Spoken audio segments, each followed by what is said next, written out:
Part 3. Chapter 19. The Coop Works, Preparation for War, together with the most admirable pout of all. By the middle of the next morning, it had become clear to nearly everyone that the wild turkeys had decided, to a man, to pout. As blind and as deaf as they were, they didn't know that one among their number, Thuringer, his name, had died by the bite of a serpent. They merely assumed that Thuringer had somehow escaped the altogether impolite pounding delivered unto the rest of them by a dog and a vulgar nose, and nobody could tell them otherwise. Therefore they waddled to and fro in the yard, holding their ridiculous cornstalk heads high above the animals, limped through the yard, and pouted. And oh, what a pout they could produce! Chanteclair had called all the heads of the families to a special meeting near the coop. This had taken place about a half hour after lauds. The turkeys, every one, snubbed this meeting, all part of their pout. Of course, they knew about the meeting, and they made certain that everyone else knew that they knew about the meeting. For what's a snub if one hasn't been invited in the first place? They galooted, and they god-awfuled. They groaned wonderfully, and they limped all within 3 feet of the meeting place, and they heard not a word of the proceedings. Just before prime, the meeting broke up.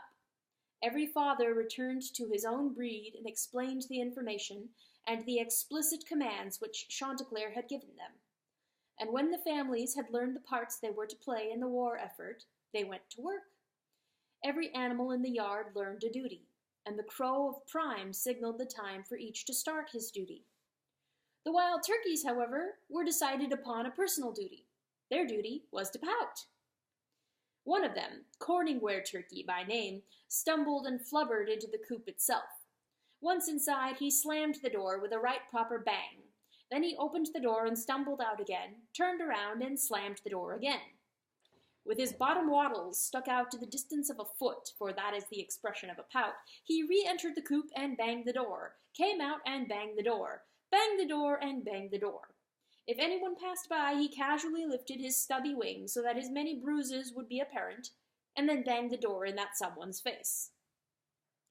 It was the duty of the bees to do something about the loathsome smell which kept seeping out of the earth. Animals had awakened gagging, taking bitter half-breaths, retching. As soon as they had learned their duty, the bees divided into 2 groups. In force, the male drones flew into the forest to search out flowers. They returned each with a sweet-smelling petal. These petals they rained all over the ground before flying back for more. Then the female workers crawled busily among the petals, chewing and chewing them until they made a sweet paste, and with that paste they began to stucco the ground over the entire yard. They were making a floor. They were sealing the putrid stench within the ground. They were doing their duty. So were Paprika and Basil doing their duties. Turkeys both, they sat their crippled butts down exactly where the paste had not been spread, and would not move for all the angry buzzing and exhortation of the bees. On the one hand, they could not hear.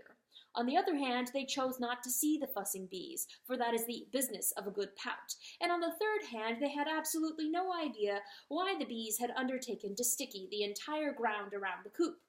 That being a thoroughly empty-headed project, and a damn nuisance to boot, they had decided to sit down upon the clean spots. Be it known that neither Basil nor Paprika nor any other turkey had a sense of smell. They had strongly disapproved of the generally public and generally impolite gagging that morning. Finally, the bees worked around these 2 and pasted them to the ground. But Paprika and Basil held their naked heads high and pretended not to notice, being quite sure that something discourteous had been done to their bottoms. Tick-Tock, the black ant, was wild with joy, and he said so with extra loud hups as he commandeered one division of ants after another and sent them to their duties. He had never had so grand a host of marching men in all his life. Tick-Tock had had his 100, but he had never had these many thousands, trained and loyal and orderly and polished to a flashing black. For the sheer joy of it, he had them drill for precisely 15 minutes in the precise middle of the yard before he sent them to their appointed tasks. And then he cried, "Dig!" to the diggers, and "Tote!" to the toters, and "Build!" to the hill builders. And then builders and toters and diggers all went to work, making 1,000 ticking noises, as if 1,000 bitty clocks were all busy on the earth. Almost before their eyes, the animals saw a rampart rise up in a wide and perfect circle around the yard. The ants made no complaint over the size of their duty. They worked in perfect contentment, and they built a wall, a bulwark of dirt which surrounded all the animals and finally stood as high as the gracious antlers of the deer. All around the outside of this wall they dug a trench quite as deep as the wall was high, and into the wall they buried here and there a turkey up to his neck. Ants argue with no one if there is some way to keep schedule and do duty in spite of him. They didn't mind the turkey's pout, they didn't mind the turkeys plopping themselves upon the rising wall, and they thought that the naked little heads which finally stuck out of that wall were rather ornamental, if somewhat irregular. The turkeys, of course, pretended not to notice that they were up to their necks in sod. The most wonderful pout of all is the kind which is snooty. It notices nothing at all, and so is noticed by all, as it were, by accident. It says, all unintentionally, to be sure, "You don't care about me, world? Well then, go your way. Don't bother to notice how much you don't care about me. I don't care 2 sniffs for you. Tit-tat, tit-tat, tit-for-tat." The entombed turkeys held their heads high and won a second victory by not noticing the stream of red ants which marched over their eyelids, bearing food to the animals within. Chanteclair believed that, since red ants were mighty tiny, they would be in less danger than anyone else outside of the camp. Therefore he sent them to gather food. The enemy might see a corn kernel moving across the ground, but who could see the tiny red ant underneath it? There is an ancient saying concerning foxes, which Lord Russell was glad to quote to anyone who had the time to hear it. It went this way: "Foxes detest the odor of rue, therefore they guess that others do too." Lord Russell himself most particularly detested the strong, bitter scent of the rue plant. For that particular reason alone, he rubbed his paws vigorously in its oils, and most generally, when he was going about his foxing trade, he stank of the plant. Now, because Chanteclair believed in Russell's stealth, he and the others of his breed had duty as sentries. The foxes crept through the plain which divided the dirt wall from the flooding river, and they kept watch against the enemy. Chanteclair also believed in their inbred sense of personal safety. He knew that in the moment when these foxes spied an enemy outside of the camp, they would be inside, looking out. As he scrambled from bramble to bush now, Lord Russell, the fox of good sense, stank fearfully. But turkeys have a most impartial sense of smell. The turkey Fry noticed nothing unusual about Lord Russell when he took up his pout next to this fox, except that Russell's movements were somewhat unpredictable. Lord Russell hid behind a bush, and then he hid behind a bramble, and then he hid behind a turkey, and then he hid behind a bush. Back in a flash to the turkey. That was the best cover he could find, and it cast the best shadow. When Lord Russell observed that his present cover was alive, he considered what to do and decided upon giving the creature a proper greeting. It is, so I would say, and I would, suppose, that the majority of clear-thinking individuals would be inclined, to agree, that is, which I say with the understanding that you are a clear-thinking fellow, a fine day. Zip, the fox was away to a bramble. Zip, the fox was back to the turkey. Both the bramble and the turkey were brown, but the turkey was immeasurably better company. Slowly the turkey Fry turned his head around to look upon this wonder. "Galoot," he said in a wounded voice, referring to his tail feathers, for these Lord Russell hid behind.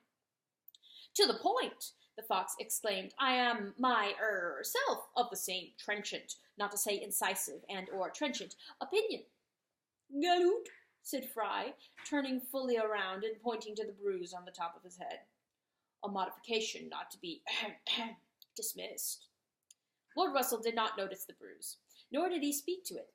Rather, he took the time to quote at length for Fry a short poem about foxes and rue. And then the two of them entered upon a stimulating conversation, and one turkey lost his pout. he became polite again. He had found among the thousands of animals a kindred spirit. But another turkey, the magnificent Ocelot, was not so wishy-washy in his pout. The magnificent Ocelot, let it be known, made an art of superb politeness. Ocelot had manners. He excused himself even to the trees, when he could be sure that it was he and not the tree who had bumped into the other. And what a mannerly excuse he made of it! First the great loop of flesh which drooped over his beak began to shiver with pounds of humility. Then his chest puffed out like a pillow, all so that he could bow to the tree. And then as he bowed, the little beard which grew out of that chest would brush the ground. All the world said, what a bow the magnificent Ocelot can make. Apologies, Ocelot would gabble to the tree. But let this same turkey consider himself to be insulted. Let him feel that he had been injured in his dignity, and then, whoa, he made an art of the pout. 14 times, he had counted them, 14 times last night, a dog with an enormous nose had booted him high into the sky. Ocelot had tried to reason with the creature, for that was only in his nature. In his politest voice he had said, "Galoot," but what good did it do? When one says "Galoot" from 10 feet up in the air, with his head down and his feet uppermost, who is able to hear that one thinks someone ought to apologize? And then when one has hit the ground with a 20-pound thump, it is very hard to say anything at all. His conversation has come to an end, cut short. That is, without a doubt, an insult to one's dignity. A dog might have at least said, "Excuse me, Ocelot," but no dog had said such a thing, never minding the fact that Ocelot was stone deaf, and that is, without another doubt, excellent grounds for a pout.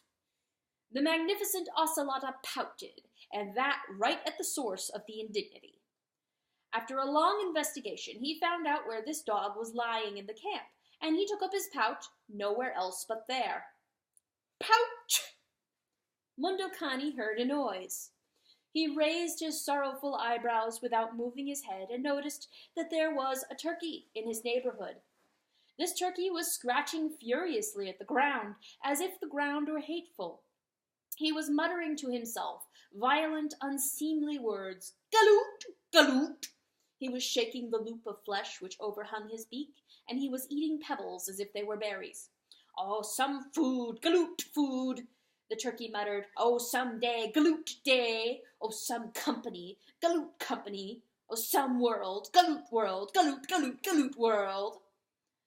Mundocani was inclined to agree with this speculation about the world. He heaved an everlasting sigh, which blew 7 bees out of range without his meaning to, and rolled his eyes to watch the turkey.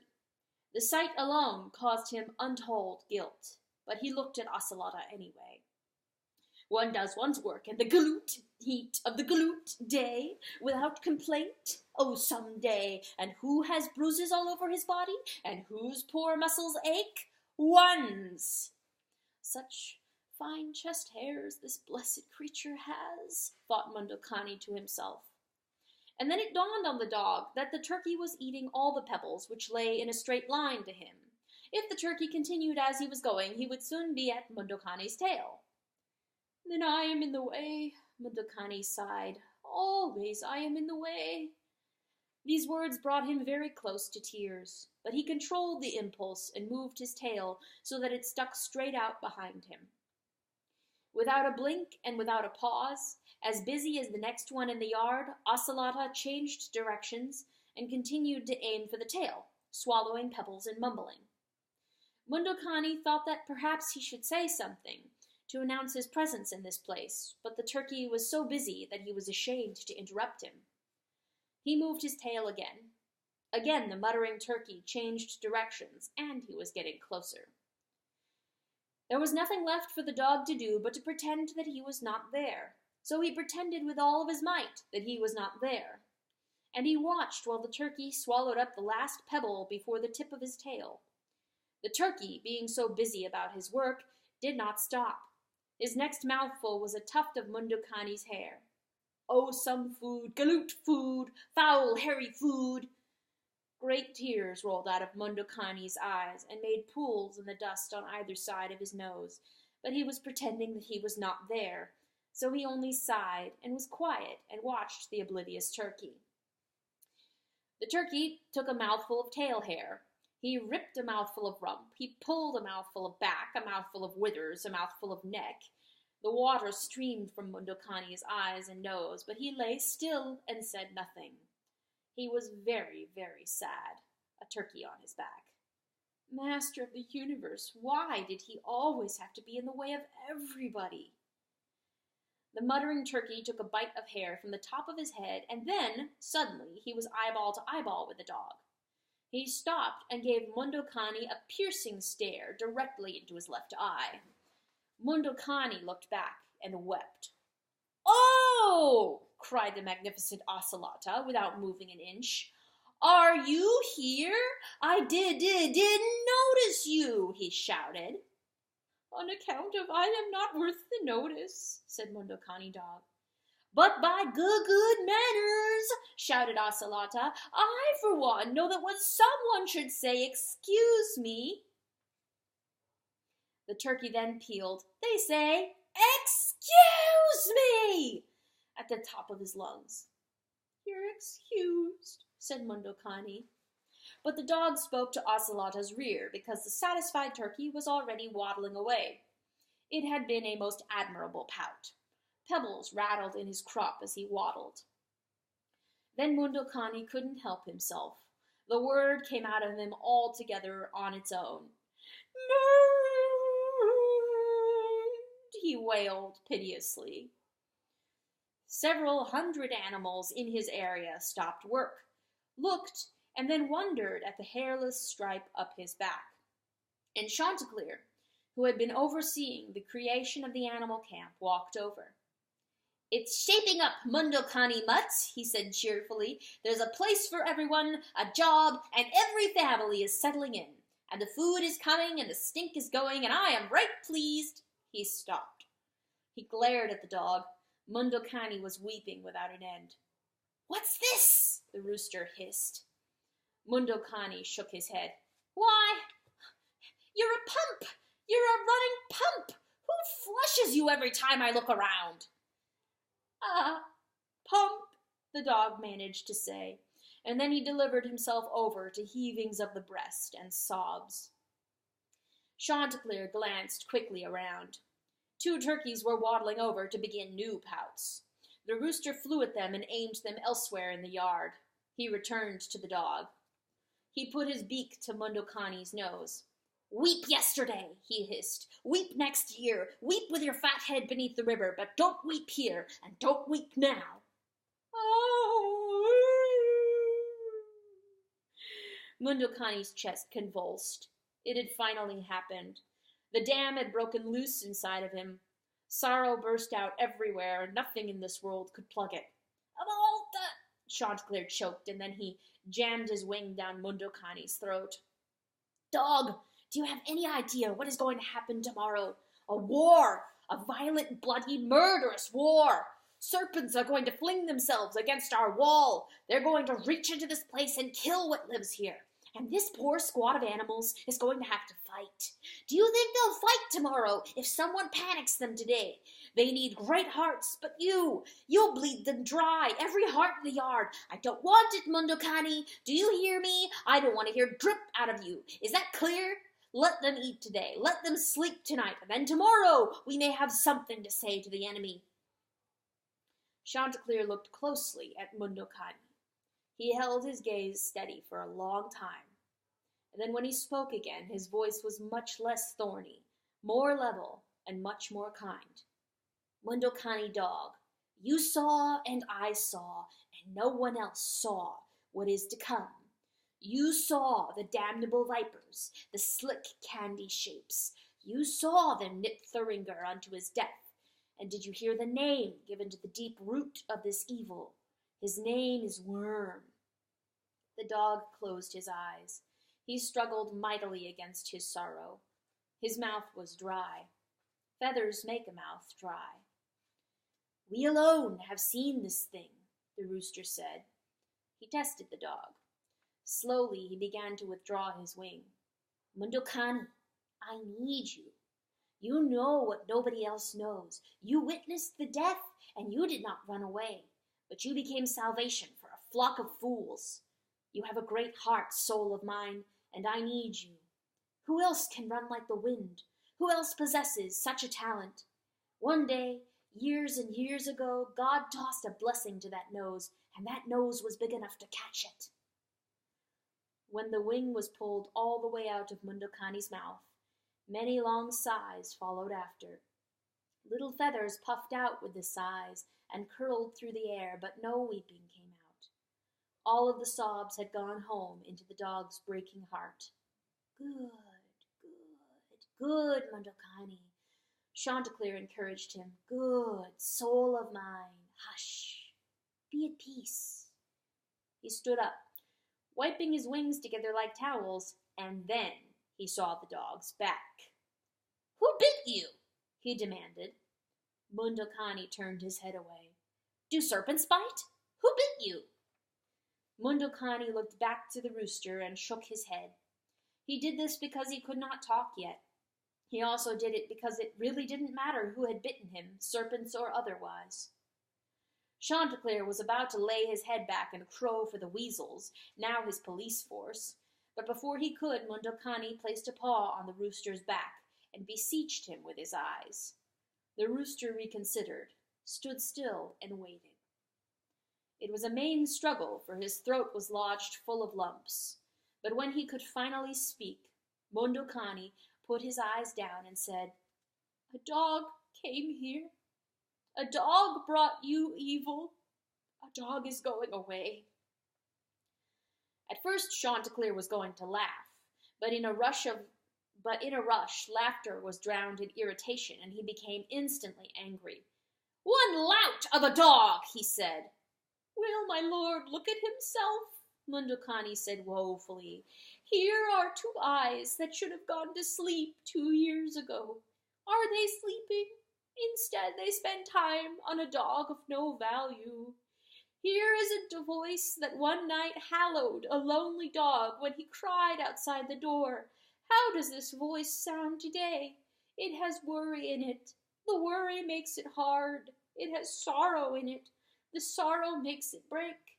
And it is as tired as the two eyes. A dog saw these members when they were God's miracle. But a dog brought God's curse into the coop. Curses are maybe stronger than miracles. Such a dog should be dead. He is going away." Chanteclair was dumbfounded. "Listen," he said, stamping the ground compulsively. "You go away and I'll follow you. I'll work your nose. I'll break it. What damn fool talk is this? You think you caused all of this? Are you the father of Worm? You blithering nincompoop! You utter fool!" Mundokani said it softly, looking into no one's eyes. "The master of the universe is embarrassed that he made such a mistake as this one. Cockamamie! And he wants to cover it up. Cockabalderdash! It is my fault, my lord. Bull! Bull! You bog-headed dog!" Mundokani sighed. He shook his head and sighed again. He tried to speak, but failed miserably. He waved a paw in front of his face as if that would say what was on his mind. And then he spoke in a baby's breath, confessed. "On account of this dog, here is evidence, my lord. On account of this dog, a beautiful turkey, banded and brown, died last night. This dog did not save him, and he died." "That's your evidence? That? Why, you alone!" Suddenly Chanteclair threw himself away from Mundokani. He strutted up and down the camp, jerking his head and flaring his neck feathers. He was swearing. Little animals scurried out of his way. Other animals who had been taking a rest leaped up and hurried back to work. John Wesley Weasel, who was about to report a quarrel between the ducks and the geese, looked at the rooster and immediately decided to report nothing at all. Chanteclair came to a wall, and then spun on his heel and raced back to the dog, a thought in his brain. "What has that cow been saying to you?" Mundocani said, "My lord has a right to laugh at me."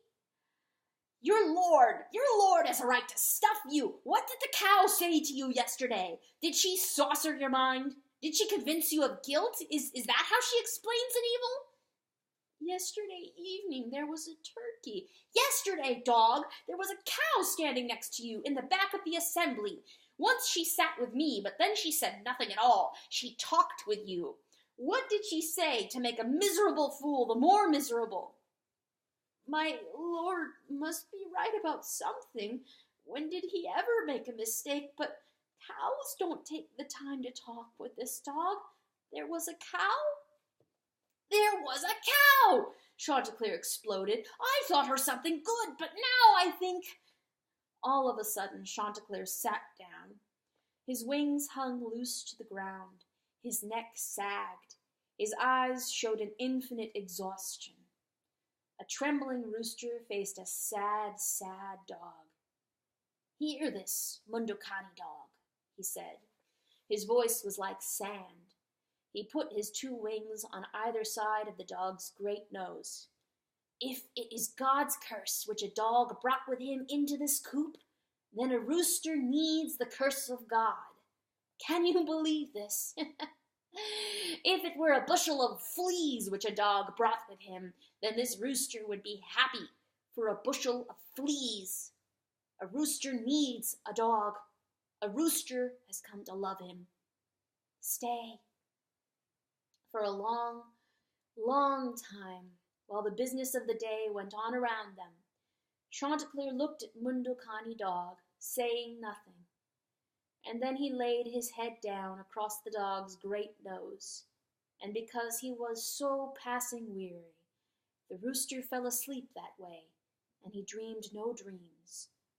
So how could Mundocani go away then, or even move?